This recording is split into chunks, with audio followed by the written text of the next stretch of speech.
I watched my fiancé propose to my best friend at our wedding. So I threw the ring into the fountain. And then I destroyed him. And the best part? He never saw it coming. The morning of my wedding dawned bright and golden, the kind of day poets wrote about, soft sunlight filtering through sheer curtains, the distant hum of the city waking up, and the scent of fresh roses from the garden below.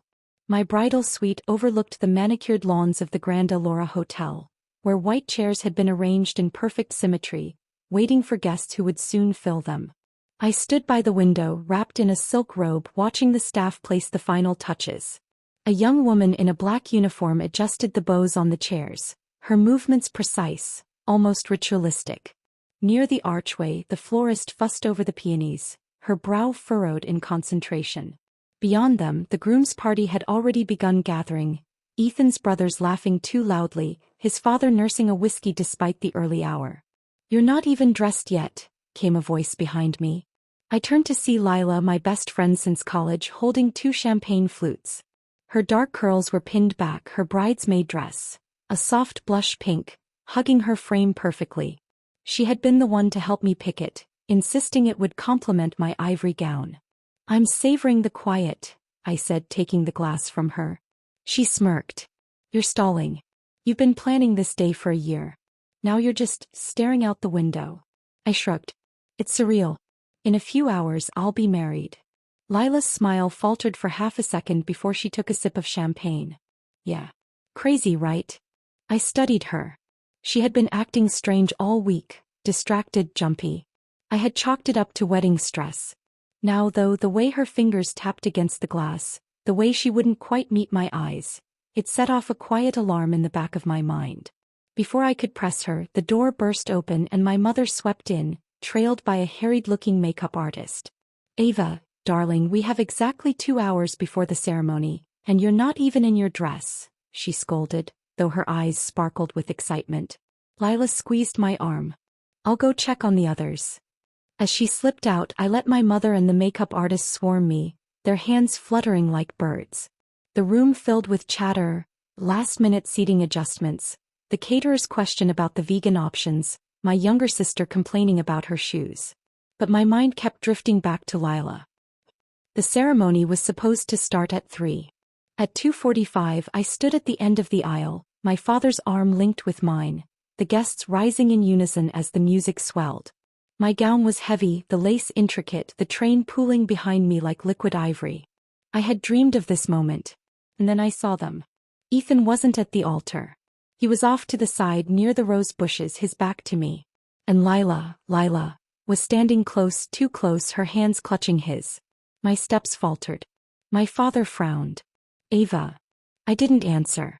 My pulse roared in my ears as I watched Ethan drop to one knee. The guests noticed. Murmurs rippled through the crowd. Someone gasped. And then laughter. Lila's hands flew to her mouth, her eyes wide with shock, then delight. She nodded, frantic, ecstatic, as Ethan slipped a ring onto her finger. My ring. The one he had shown me weeks ago, whispering it had been in his family for generations. The world narrowed to that single point. The diamond glinting on her hand, the way his face lit up as he kissed her, the way she melted into him like she belonged there. I didn't remember moving. But suddenly I was standing in front of them. Ethan turned, his smile fading as he saw me. "Ava." I yanked the ring off Lila's finger before she could react. And then I threw it into the fountain. The silence was absolute. Lila made a choked sound. Ethan's face drained of color.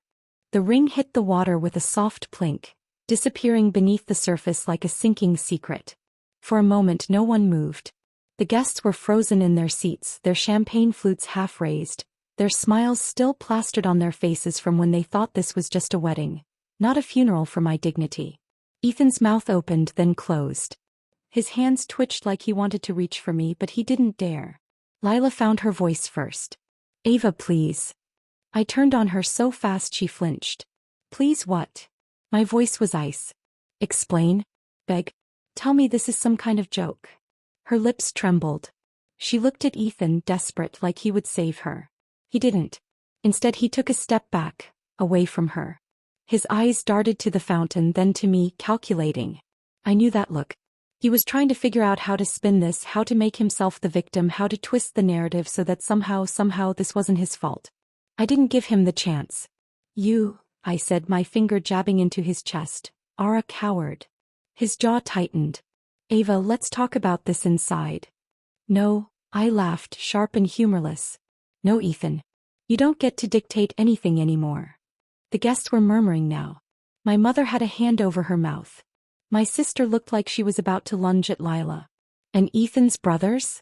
They were staring at him like they'd never seen him before. Good. Let him feel the weight of every single judgmental gaze. Lila tried again. It just happened. We never meant. Oh, spare me. I cut her off with a glare. You never meant to fuck my fiancé? You never meant to let him propose to you at my wedding? My voice rose, carrying across the courtyard. Tell me, Lila, was this before or after you helped me pick out my dress?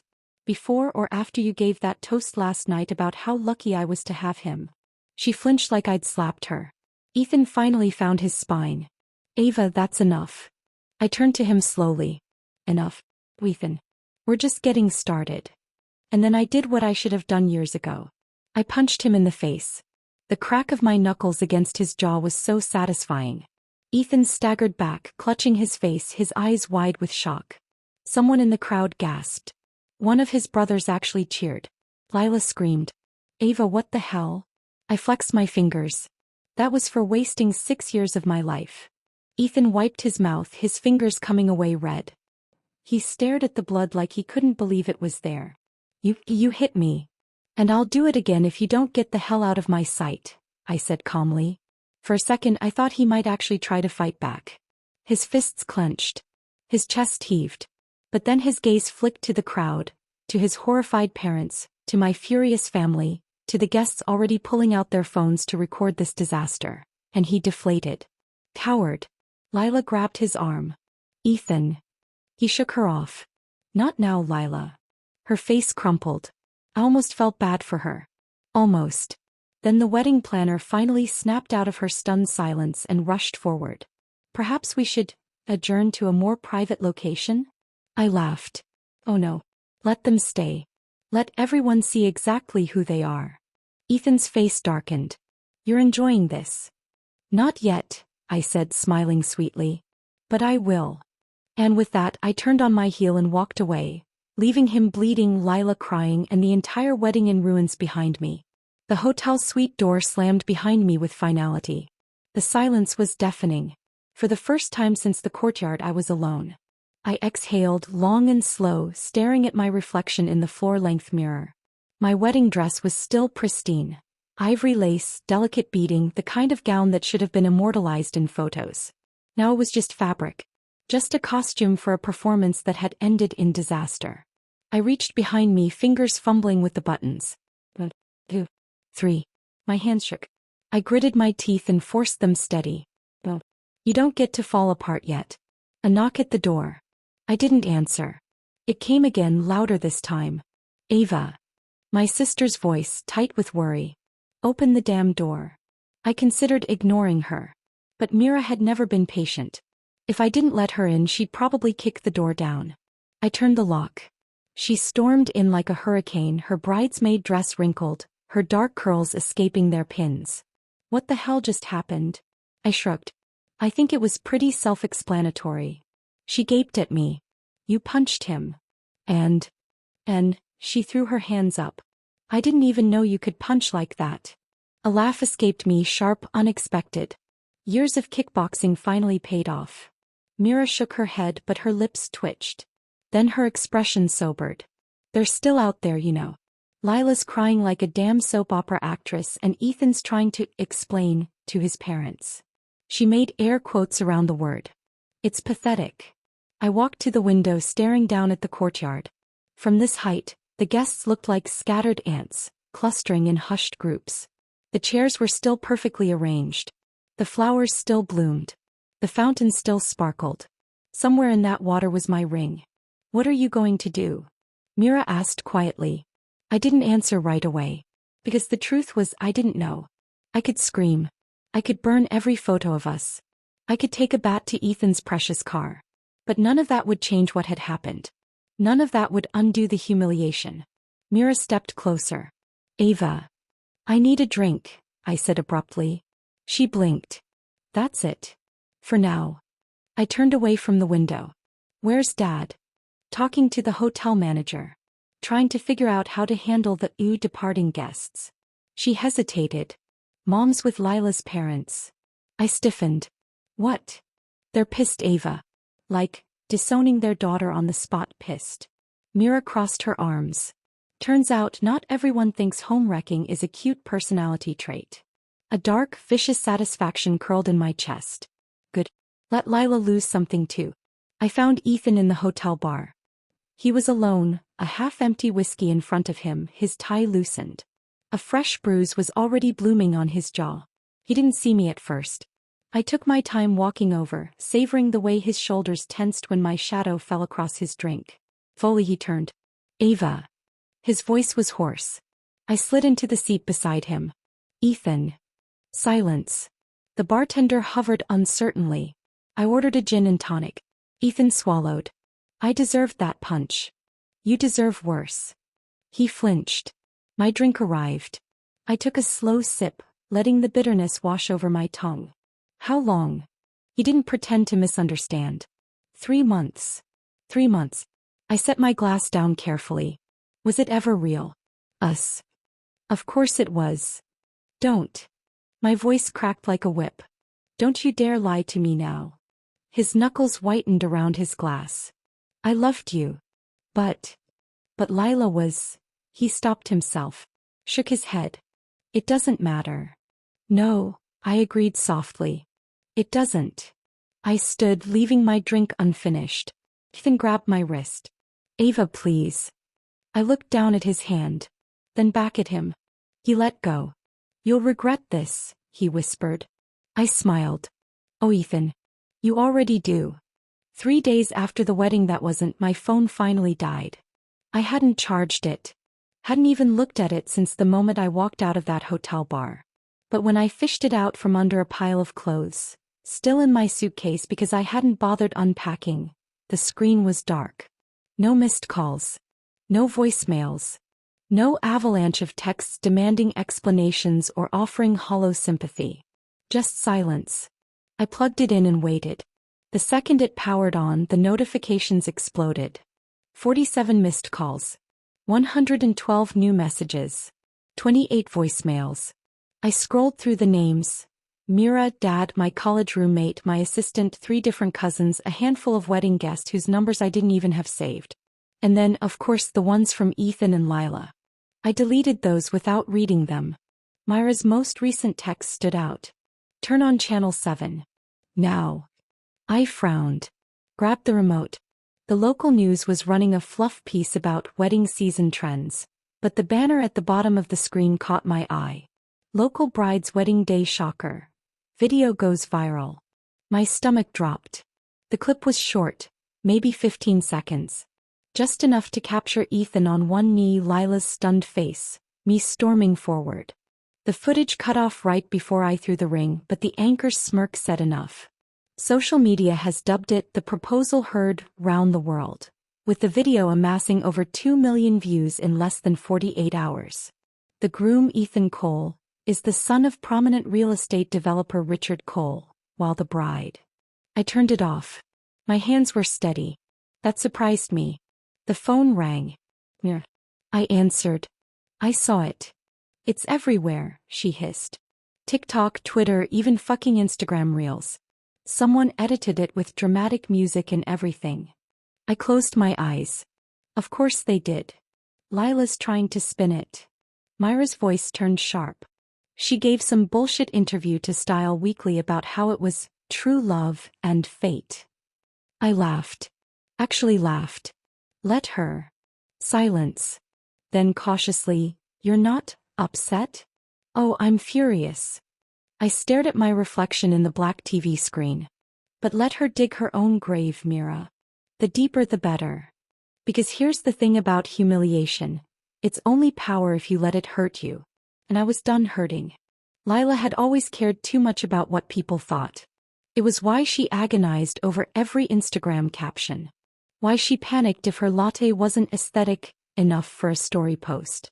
Why she'd once cried for an hour because an influencer with 100K followers left a shady comment on her photo. Now she was trending. And not in a good way. I didn't seek out the articles, but they found me anyway. Wedding crasher. Was this betrayal years in the making? Gossip today. From maid of honor to mistress. The fallout of a viral scandal. Socialite daily. The comments were worse. Home wrecking is so 1999, babes. Imagine being this desperate for a man who proposed to someone else first. She looks like she'd steal your lunch order too. I almost felt bad for her. Almost. Then my doorbell rang. I wasn't expecting anyone. I peered through the peephole and froze. Lila stood on my doorstep, sunglasses hiding her eyes, her shoulders hunched like she was bracing for a punch. I didn't move. She rang again. Then knocked. Ava, I know you're home. Silence. He slumped. Please. Just talk to me. I waited. After a full minute she left. But not before sliding an envelope under my door. I let it sit there for an hour before I picked it up. Inside was a letter, and a key. The key to our old apartment. The one Ethan and I had shared. The one he'd kept. I crumpled the letter without reading it. Then I texted my lawyer. The law offices of Hartwell and Associates smelled like leather and money. I sat across from Diane Hartwell, a razor-sharp woman in her 50s with a reputation for dismantling men like Ethan piece by piece. She tapped her pen against the file in front of her, her gaze calculating. So, she said, you want to ruin him.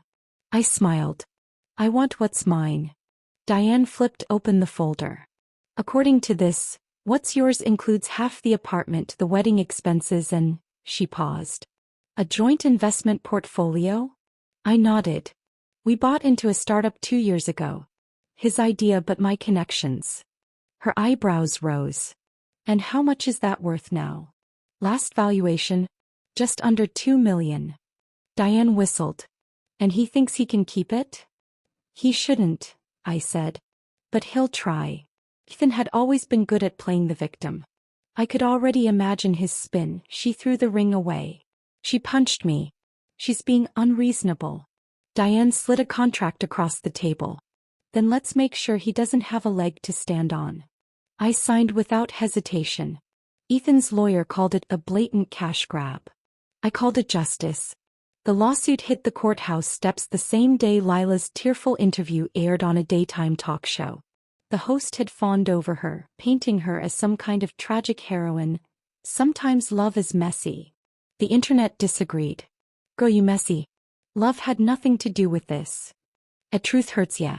Imagine going on TV to cry about stealing your best friend's fiancé. The audacity. And not today, Satan. But I wasn't watching. I was sitting in a too-cold conference room while Diane laid out our terms. 1. The apartment. Mine. Fully. 2. The investments, liquidated, profits split 70/30ths, my favor. 3. The wedding costs, reimbursed by Ethan's family, down to the last champagne flute. Ethan's lawyer, a balding man who smelled like stale coffee, sputtered. This is outrageous. Diane didn't blink. Outrageous is proposing to another woman at your wedding. We're being generous. Ethan, sitting at the far end of the table, finally spoke. Ava, you don't have to do this. I turned to look at him. Really look. The bruise on his jaw had faded to a sickly yellow. His hair was unkempt. His tie was crooked. For the first time in years, Ethan Cole looked small. I leaned forward. Yes. I do. I wasn't expecting Richard Cole to show up at my door. Ethan's father had always been a looming presence. More a concept than a person. The man who built skyscrapers. The man who never smiled in photos. The man who'd once told me at a dinner party that sentimentality was the luxury of the weak. Now he stood on my doorstep in a tailored overcoat, his expression unreadable. Miss Sinclair, he said. May I come in? I should have said no. I stepped aside. He took a seat on my couch like he was holding court, his eyes scanning the apartment, my apartment, with detached interest. You've done well for yourself. I had help, I said flatly. A flicker of something in his gaze. Amusement? Respect? My son is a fool. I didn't argue. Richard reached into his coat and pulled out an envelope. A settlement. No court. No publicity. I took it. Opened it. The number made my breath catch. This is more than I asked for, I said slowly. Yes. Why? Richard stood. Because humiliation is one thing. A lawsuit dragging my family's name through the mud for months? That's another. He adjusted his cufflinks. Take the money, Miss Sinclair. And leave my son in the past where he belongs. The door clicked shut behind him. I stared at the check. Then I picked up my phone. We have a new offer. Diane, how much? I told her. Her response was instant. Diane, holy shit. Take it. I smiled. Me, not yet. The check from Richard Cole sat on my kitchen counter for 3 days. I didn't cash it. I didn't tear it up either. Instead, I framed it, just a cheap IKEA frame, nothing special, and hung it right where I'd see it every morning. A reminder that even the mighty Cole empire had a price. Mira thought I was insane. You could buy a house with that, she said, staring at it like it might bite her. I don't want a house, I said. I want him to sweat. And sweat he did. Because while Richard had made his move, Ethan's younger brother, Daniel, made his. I hadn't spoken to Daniel in years. He'd always been the quiet one. The Cole who skipped family events to work in his garage. The one who showed up to Christmas dinners with grease under his nails and a distracted smile. Now he stood in my doorway looking like he'd rather be anywhere else. Hey, he said awkwardly. Can we talk? I almost shut the door in his face. Then he added, it's about the startup. I let him in. Daniel didn't sit. He paced. Ethan's screwing you over, he said bluntly. I crossed my arms. Tell me something I don't know. He's hiding assets. Daniel pulled a flash drive from his pocket and tossed it onto the counter. Financial records. Offshore accounts. The works. I stared at it. Why are you giving this to me? Because it's wrong. His jaw tightened. And because I'm tired of cleaning up his messes. There was something raw in his voice. Something that had nothing to do with me. I picked up the flash drive. What's in it for you? Nothing. He turned to leave. Then paused. Actually, no. I want one thing. Name it. Make sure he knows it was me. The door slammed behind him. I plugged in the drive. And grinned. Diane's office erupted in chaos when I handed over the files. This, she said, flipping through the documents, is a nuclear option. Ethan hadn't just hidden money. He'd lied to investors. Fudged numbers. Even skimmed profits. All of it traceable. All of it illegal. Diane whistled. You realize what this means, right? We don't just get your settlement now. He loses everything. I leaned back in my chair. I know. The lawsuit hit the next morning. Ethan's lawyers panicked. Richard Cole showed up at my door again, this time without a check. You, he said coldly, are making a mistake. I smiled. No. Your son did that when he thought he could play me. For the first time, Richard looked unsettled. What do you want? Same thing as before, I said. Just more of it. I didn't expect her to show up at my gym. But there she was. Lila in athleisure too expensive to actually sweat in, hovering by the water fountain like a lost puppy. I kept punching the heavy bag. She waited. Finally I stopped. Wiped my face. Here to apologize? Or just to cry where people can see you? Lila flinched. I need you to drop the lawsuit. I laughed. No. It's ruining him, Ava. Her voice cracked. They're talking about criminal charges. Good. I grabbed my towel. Now he knows how it feels. She grabbed my arm. Please. I'm pregnant. I froze. Then I pried her fingers off me one by one. Congratulations, I said softly. Hope he doesn't cheat on you too. I walked away. And for the first time since this began, I didn't look back. The news broke on a Tuesday. Cole Air faces financial fraud investigation, Business Insider. Startup investors demand audit after scandal, TechCrunch. From wedding disaster to white-collar crime, Daily Mail. Ethan's face was everywhere. Not the charming, polished version I'd fallen for, but a grainy, frantic shot of him leaving his lawyer's office, his collar rumpled, his eyes wild. I pinned it to my fridge. Mira rolled her eyes when she saw it. "You're obsessed." "No," I said, tapping the headline. "Satisfied." And I was. Until the phone rang. The number was blocked. I almost didn't answer. Then I remembered the flash drive. The look on Daniel's face. The way Richard's hands had trembled, just slightly, when he realized I wouldn't back down. I picked up. "Hello, Ava." Lila's voice was different. Hollow. I tensed. "What do you want?" Pause. Then. "I lost the baby." The words hit like a sucker punch. I didn't speak. Couldn't. Lila continued, her voice eerily calm. "Stress," they said. "Too much stress." A shaky breath. Ethan blamed me. My fingers tightened around the phone. "He left," she whispered. "Just packed a bag and walked out." I closed my eyes. This was what I'd wanted, wasn't it? For them to crumble. For karma to carve them up piece by piece. So why did it taste like ash? The hospital smelled like antiseptic and grief. I hadn't planned to come. Had told myself it wasn't my problem. My mess. My fault. But here I was. Lila looked smaller in the hospital bed, her curls limp, her skin sallow. She didn't look up when I entered. "I'm not here to gloat," I said. She laughed. A broken sound. "Why are you here?" "Good question." I sat in the chair beside her bed. "Because no one deserves this. Not even her." Lila's eyes filled with tears. "I loved him, Ava." "I know. And I hated you for it." I nodded. "I know that too." Silence. Then so quiet I almost missed it. "I'm sorry." I exhaled. "Me too. Not for the lawsuit. Not for the revenge. But for the years we'd wasted on a man who wasn't worth either of us." Richard Cole's final settlement offer arrived by courier. The number was obscene. Enough to never work again. Enough to disappear. Enough to start over somewhere Ethan's shadow couldn't reach. Diane stared at it, stunned. "He's terrified of you." I traced the zeros with my finger. Then I pushed it back across the table.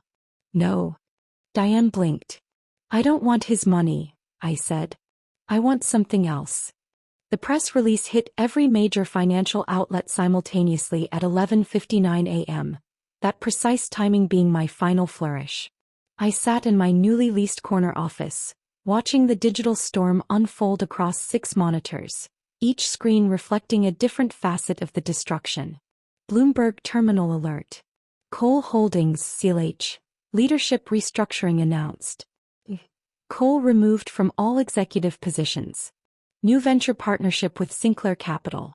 The real masterpiece was buried 17 paragraphs deep in the official filing.